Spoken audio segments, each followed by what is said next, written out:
আসসালামু আলাইকুম, welcome to হালকেনস্টাইন infinity school. আজকে আমরা একটা এমন জিনিস নিয়ে কথা বলবো, সেটা হচ্ছে অবসেশন নিয়ে। ঠিক আছে? কিসের অবসেশন? ঠিক আছে, শুনে হয়তো অনেকে অনেক কিছু চিন্তা ভাবনা করতেছে, আসলে বিষয়টা ঠিক এরকম না।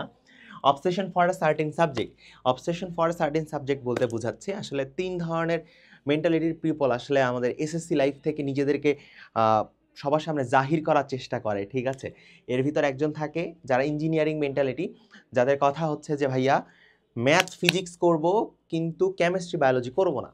করব না মানে না, শেষ। ঠিক আছে, আবার অনেকে ম্যাথ ফিজিক্স কি বলে হচ্ছে কেমিস্ট্রি করে, বায়োলজিকে গণেই না। যারা ইঞ্জিনিয়ারিং মেন্টালিটির পোলাপান আছে, এরা বলে যে বায়োলজি কেন করবো, হোয়াই, আমি তো ইঞ্জিনিয়ারিংয়ে পড়বো, আমি বুয়েটে পড়বো, আমি কুয়েটে পড়বো, আমি কেন ইঞ্জিনিয়ারিংয়ের পোলা হয়ে আমি কেন বায়োলজি পড়বো, এই ধরনের চিন্তা ভাবনা করে। তারপর দিন শেষে কি হয়, ক্লাস তো আসে না বায়োলজিতে, রেজাল্ট জিপিএ 5 আসে না, তারপর মাথায় হাত দেয় দিয়ে বলে আল্লাহ, এই কাজটা করা তো আমার ঠিক হইলো না। ঠিক আছে, আবার আরেক ধরনের পাবলিক আছে যারা মেডিকেল মেন্টালিটি। এরা করবে কি, এরা হচ্ছে ফাটায় তোমার হচ্ছে কেমিস্ট্রি, তারপর হচ্ছে কি বায়োলজি, এই জিনিসগুলো ফাটায়া পড়বে, কিন্তু ঠিক মতো ম্যাথ করবে না, ফিজিক্স করবে না। তো এই বিষয়ে একটা হচ্ছে ঘটনা মনে পড়লো, সেটা হচ্ছে আমরা তখন ক্লাস 9-এ ছিলাম। ঠিক আছে, তো আমাদের ক্লাস 9-এ ক্লাস টিচার ছিল নাজির স্যার। তো উনি হচ্ছে আমাদের এক ফ্রেন্ডকে ডাকে বলছে, এই তুমি হোমওয়ার্ক কেন করো নাই ম্যাথে? বলছে স্যার, আমি তো স্যার মেডিকেলে পড়ার ইচ্ছা স্যার, এই জন্য আমি ম্যাথ খুব একটা করি না, কম করি আর কি, পছন্দ করি না। স্যার তো শুনে রেগে মেগে একদম একাকার অবস্থা।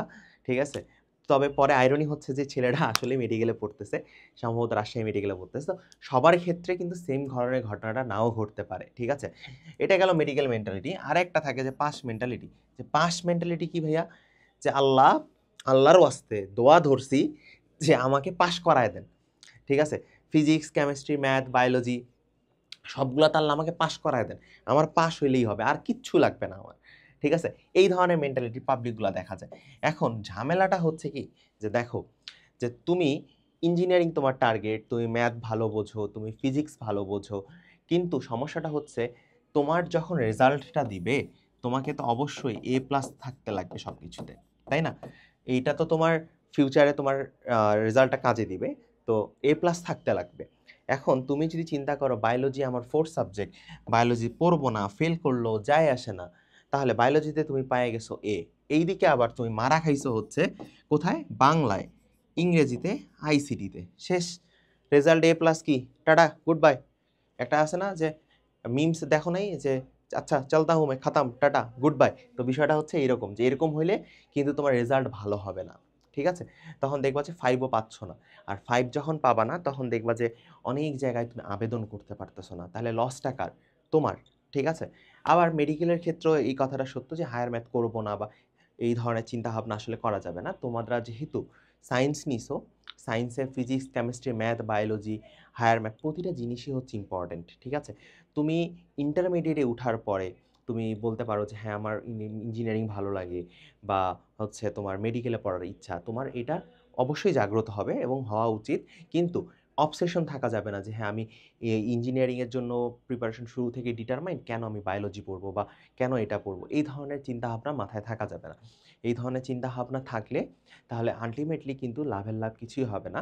আসলে দিন শেষে দেখা যাবে নিজের পাতা ফাঁদে নিজেই পড়ছো, যে তোমার এই প্লাসটা মিস চলে গেছে। আর যারা জনাব, জনাব যারা হচ্ছে আপনাদের পাস মেন্টালিটি, এই মেন্টালিটি থেকে নিজেদেরকে একটু ইমপ্রুভ করার চেষ্টা করেন।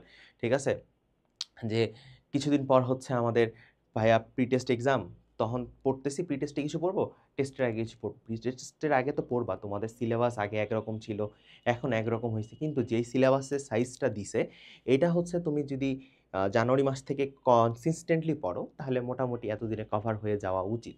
ঠিক আছে, ফিজিক্স কেমিস্ট্রি ম্যাথ বায়োলজির কথা বলতেছি। তো এরপরও তোমাদের যতটুকু আছে তোমরা শেষ করো, এবং বাকিটুকু অবশ্যই ১ মাস বা ২ মাসের মধ্যেই শেষ করবা, যেন রিভিশনটা ভালো মতো দিতে পারো। তোমরা হয়তো জানো যে এবার এসএসসিতে পাসের হার অনেক কমে আসছে। তো সামনের দিনগুলোতে কোশ্চিন হয়তো আরও কঠিন হবে বা খাতা আরও কড়াকড়িভাবে দেখা হবে। ঠিক আছে? সো এই জিনিসগুলো মাথায় রাখতে হবে। দয়া করে পাস করার মেন্টালিটি থেকে নিজেকে ইমপ্রুভ করো। কারণ তোমার বাবা-মা তো তোমাকে টাকা দিচ্ছে পাস করার জন্য না। তারা চাচ্ছে যে তাদের ছেলে বা তাদের সন্তান বা তাদের ছেলে-মেয়ে ভালো রেজাল্ট করুক। ঠিক আছে? তাই নিজের বাবা মার দিকে হলেও চায়ে পড়াশোনাটা শুরু করো এবং ভালোভাবে পড়াশোনাটা করো। তাহলে দেখা হচ্ছে পরের ভিডিওতে। আল্লাহ হাফিজ।